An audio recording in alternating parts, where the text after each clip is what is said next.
Folk dancer Madhuri Rathore తన అద్భుతమైన డాన్స్తో ఈ అమ్మడు మంచి క్రేజ్ తెచ్చుకుంది.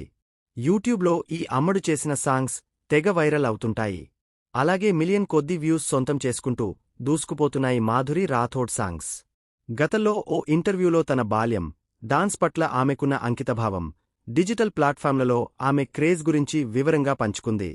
ఈ ఇంటర్వ్యూలో మాధురి తన చిన్ననాటి గురించి చెబుతూ ఆమె 7 తోబుట్టువులలో 5వదానినని తెలిపింది. తన తల్లి తన 3 సోదరీమణులను డాన్స్ క్లాసులకు పంపినప్పటికీ మాధురిని పంపలేదని తెలిపింది. అయినప్పటికీ డాన్స్ పట్ల తనకున్న మక్కువ తనను ఆపలేదని, టీవీలో హీరో హీరోయిన్లను చూసి వారి స్టెప్పులను కాపీ చేస్తూ, ఎక్స్ప్రెషన్స్ను ప్రాక్టీస్ చేస్తూ స్వయంగా డాన్స్ నేర్చుకున్నా అని తెలిపింది. అలాగే ఆమె మాట్లాడుతూ తన సోషల్ మీడియా ప్రయాణాన్ని బీటెక్ ఫైనల్ ఇయర్లో టిక్టాక్తో మొదలుపెట్టిందట. కాలేజీ ఫంక్షన్లలో డాన్స్ చేసే మాధురిని చూసిన స్నేహితులు టిక్టాక్ను ఉపయోగించమని చెప్పారట.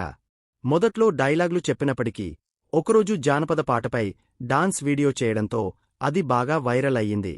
ఆమెను ఎక్కువగా జానపద పాటల డాన్సర్గా అభిమానులు గుర్తుపట్టారని తెలిపింది. ఇప్పటివరకు ఆమె సత్యభామ వెబ్ సిరీస్లో ఒక ఎపిసోడ్, శ్వేతానాయుడు, మెహబూబ్ దిల్సేలతో కవర్ సాంగ్స్, షార్ట్ ఫిల్మ్లలో నటించారు. ఆ మధ్య లక్కీ ఛాన్స్ అనే గేమ్ షోలో కూడా పాల్గొన్నారు.